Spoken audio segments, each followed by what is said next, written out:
Have you always known that you're on a soul path? And have you wondered how to gain real insight into the steps along your own unique journey? Welcome everyone, I'm Sarah Main, and thank you for joining me on Damayanti, the show for your soul. I'm so glad to have you along. Damayanti means peace and calm. Damayanti sheds a light for your soul through the wisdom that shines in the universal language of Sanskrit. Damayanti is the show that speaks to your soul, connects with your soul, and enriches your soul. Join me now on Damayanti, the show for your soul, and be inspired and uplifted by the beautiful light of this profound, timeless wisdom.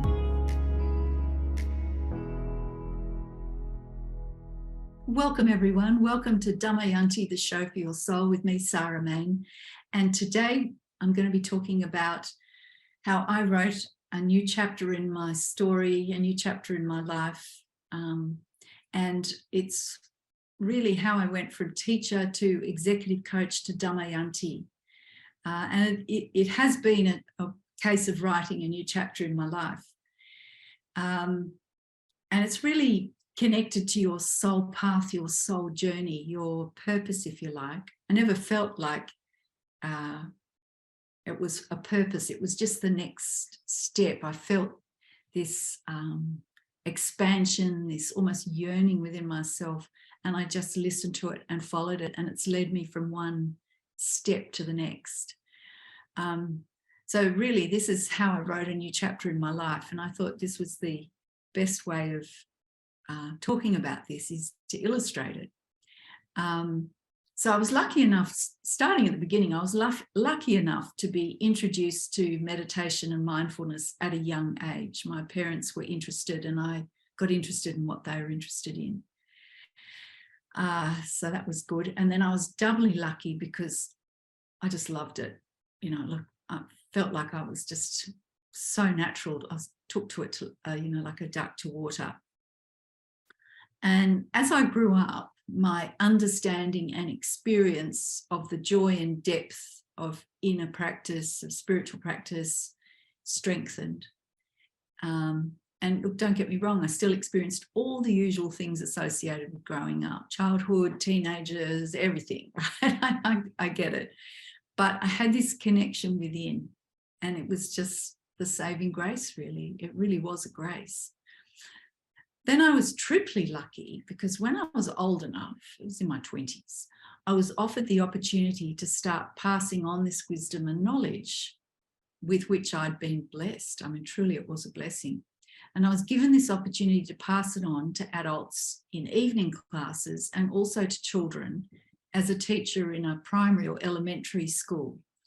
And it was a rather unique school, and it placed a high value on feeding the children's bodies, minds, hearts and spirits, giving them the best, the very, very best, good quality material for learning, and also to give them that opportunity to stay connected with that power within themselves, that's their spirit. And so it was a wonderful, all fully rounded educational offering of body, mind, heart and spirit. And don't get me wrong, the academic side was addressed fully with very high standards, lots of mentally challenging things, stimulating things, and then beautiful things for the heart and for the spirit.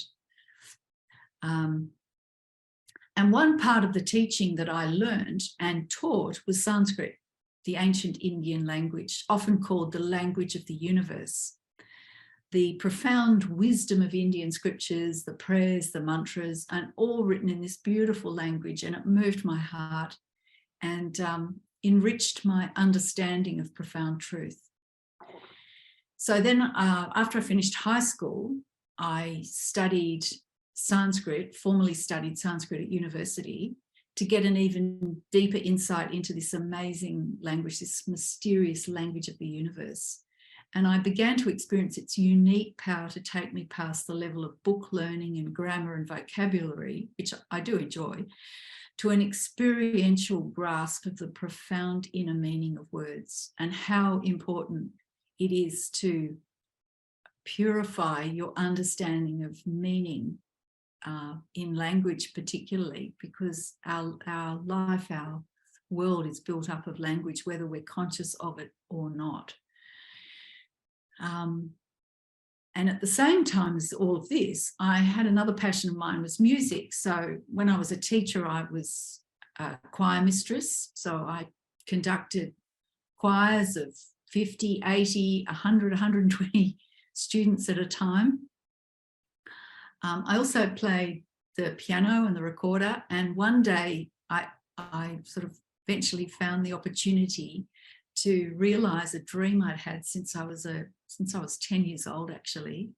I started learning the harp because my first piano teacher was actually a harpist, and I saw this harp in her lounge room when I went for my piano lessons, and I just fell in love with it and I wanted to learn. And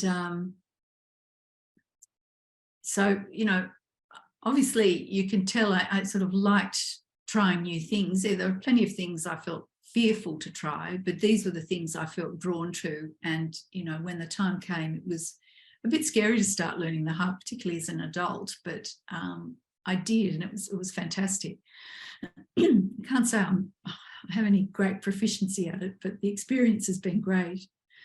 Excuse me. So my teacher ran a harp training weekend, and I said, look, you know, I'm only really a beginner. But she said, no, come along. The workshops and things will be interesting, you know. So I thought, oh, I was slightly dubious, to be honest with you, because I wasn't that good.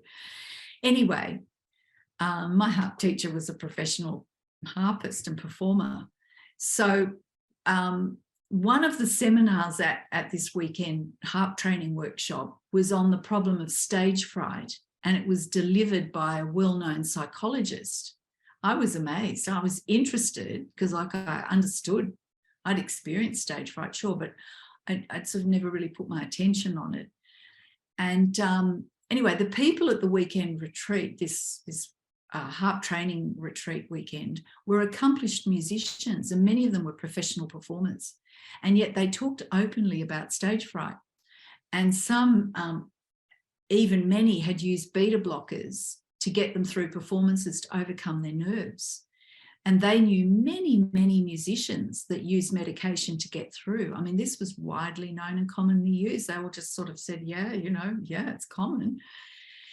Anyway, they were talking about all these different techniques to overcome stage fright, including taking meds, which they didn't like to do, but it got them through the performance. And I was amazed. I was truly, truly shocked. I'd never heard of this before. And I thought, surely there must be another way. And they did talk generally about mindfulness practices, but none of them had any real understanding or grasp of them. They were sort of talking in theoretical terms about them. And I was sitting there thinking, oh my God, this is something I can add value in. I may not be able to play the harp very well, but this is something I do understand.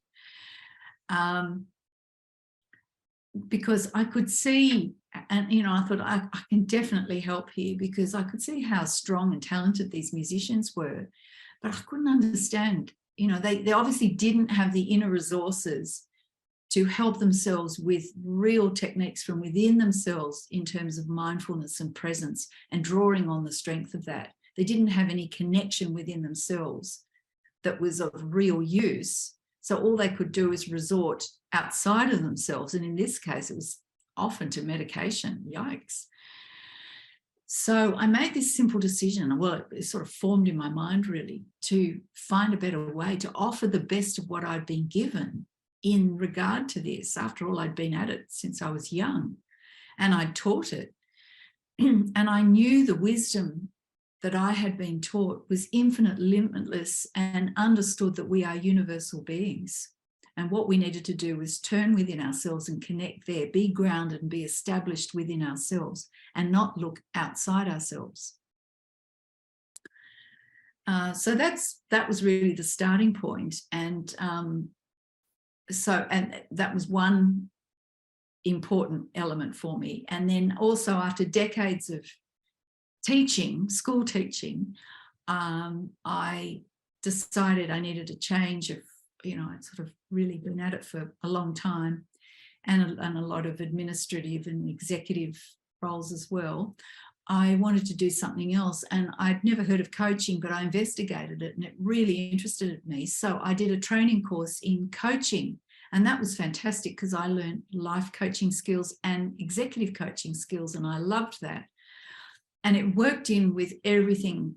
There was great synergy between all the spiritual mindfulness inner work that I'd done and my teaching work. Coaching was a great bridge. So I started my own coaching practice. This was after I'd finished teaching, and I coached talented, highly intelligent men and women.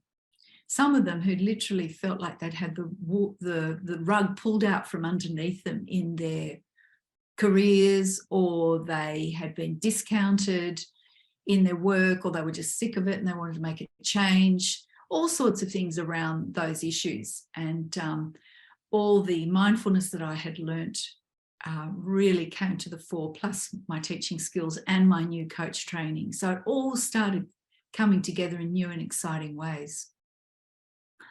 But in relation to the stage fright, it still sort of nagged at me, and I knew there must be a solution. And without really realising it, I eventually, the path of me kind of reading about it and researching in depth, I've read a lot and looked into it, including a lot of the sort of neural side of it with the brain, et cetera, fight, flight, all of that. And then I went back to the wisdom that's in Sanskrit. I turned back to the love of Sanskrit, and I thought, what can Sanskrit show me? And that was where the lights really went on, because I knew Sanskrit contained real meaning and real wisdom, and it had the power to heal, to protect, and take you into depths of peace and calm that was magical and mysterious. So I set about deepening my understanding of the power of these sacred Sanskrit mantras. And this led me to, I was given the opportunity to start a podcast. I was reached out by Transformation Talk Radio and start a podcast. And I tell you, that was totally not on my radar. So talk about writing a new chapter. And I started a podcast, and from that, I was put in touch with an author. They said, you've got a book in this. So I was put in touch with a book agent, and she got me a publisher, and I wrote a book, Conscious Confidence: Use the Wisdom of Sanskrit to Find Clarity and Success. And the conscious confidence was really the heart of addressing the issue of stage fright, because it was a fundamental lack of proper confidence in yourself, conscious confidence. And Sanskrit had the wisdom to show the way. So, and then from that, I felt there was more. I could broaden this out and offer more wonderful gift of freedom and protection to sort of a broader audience, and open up this world of wisdom for people who didn't have the time to read a whole book on the subject. And that's how I started Damayanti for Your Soul, a whole new project. And I knew that the power of Sanskrit was not some mystic secret that only reveals itself after years of difficult study. So we're going to take a break, and after that I'll tell you a bit more about Damayanti and how that's developing. So we'll see you soon.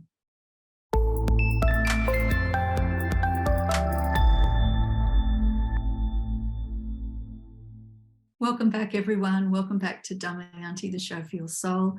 And today I'm really telling my own story of how I wrote a new chapter in my life. So I realized I was the author of my story, and I wrote a new chapter. So I went from teacher to executive coach, and now to Damayanti.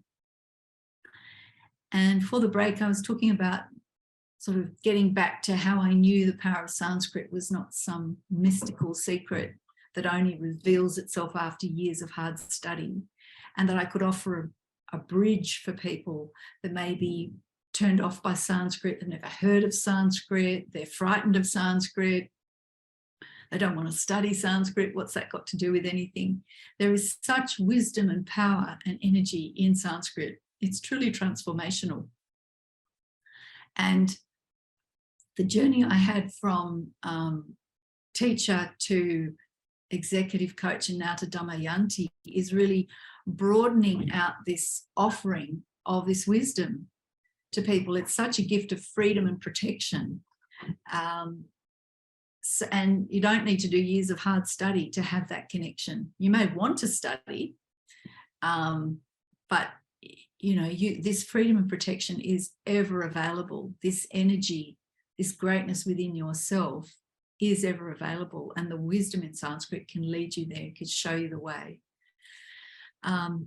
So I started Damayanti for your soul, because that soul within us, our soul has the divine spark. That's where our limitlessness resides, where we can connect with it. And it truly, the sort of statement that you may read on a t-shirt or a coffee mug, that we are spiritual beings having a human experience, is true. And to connect with that, you connect to your soul, and that's beyond the mind. It's beyond the body, the mind, and even the heart, all the feelings. This is your soul, which is ever present, waiting. So I started Damayanti. So you can check out my website, damayanti.store. I'll spell it. It's Damayanti, damayanti.store. So it's an evolving process. And I've met colleagues that I used to teach with, and they say, oh, what are you doing? These are people I worked with for years, and they say, what are you doing? They haven't seen me for a while. And when I explained, well, they knew I'd sort of gone into coaching, but then when I now explain Damayanti, they just shake their head and say, wow, you just sort of reinvented yourself, because they only saw me as a school teacher and, an administrative person who worked in school administration as well. And, I was always organising things and had lists and clipboards and all of that. And meetings and whatnot, and I was teaching. So they only saw that side of me, and then they never really knew much about the coaching, because that was really after my teaching. Most of that happened after my teaching. I was executive coach, and then they didn't know anything about Damayanti, hadn't really followed it. So it's like they sort of look at me like they're looking at a different person, and it feels like that. Honestly, it is genuinely a new chapter in my life. Has new energy, new considerations, new possibilities. It's just fantastic. And it's all about just following that promptings from within, listening within, that soul connection within. And then, it takes a bit of bravery. I can tell you sometimes it's a bit scary to get out of your comfort zone and progress forward and proceed forward. But it's so wonderful and so exciting. I wouldn't have it any other way. So this wisdom that's in Sanskrit is unbelievable. It's a mystic secret, and it's gentle and it's ever present. And it guides us. It's a guide for all of us. This wisdom is a guide to all of us living in times of trouble. If it's in your life or in the larger world, it's really an ever-present help. And it is gentle, but it's clear. It's an ever-present light. It's an ever-present energy as we walk our soul path to fulfillment. And the kindness and availability of ancient wisdom is truly one of its most astonishing features.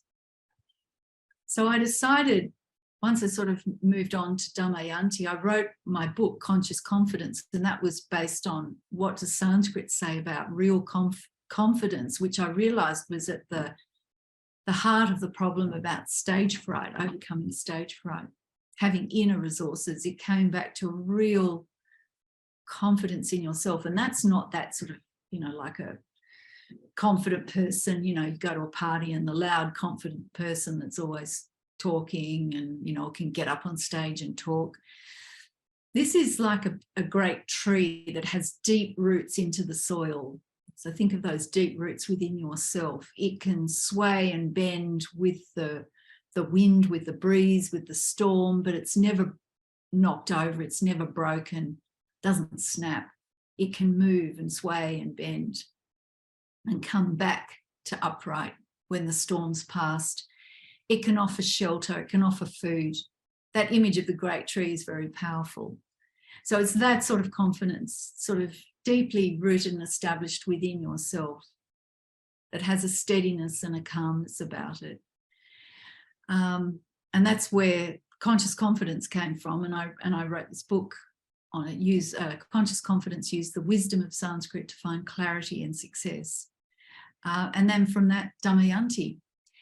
So with these powerful Sanskrit, to open it to a sort of broader field, and make this ancient wisdom available to everyone worldwide, one thing I always found I needed was reminders. I used to use yellow Post-it notes and notes on my diary, written paper diary and all of that. And when I was teaching, I used to write it on the blackboard, and the children enjoyed it too. Little things I was trying to remember or practice inwardly.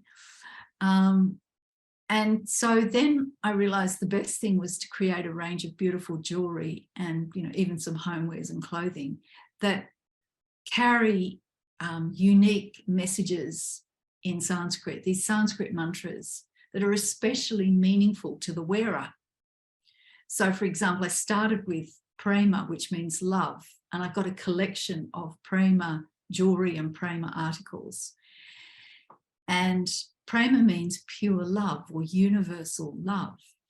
So you can wear the jewelry with the beautiful Sanskrit word prema on it and find yourself connected to a universe filled with love. It helps you keep that connection.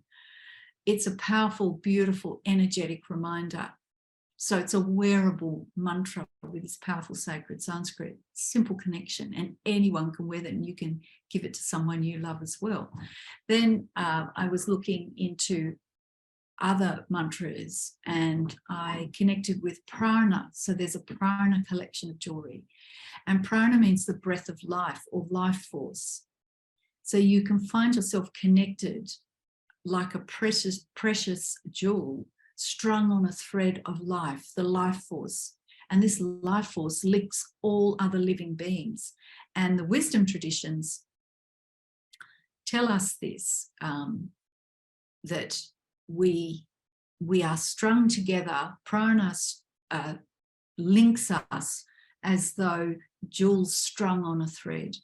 So think of that beautiful image. Well, there's the prana collection, connects us to that life force, that breath of life. And then there's, for example, the balam collection.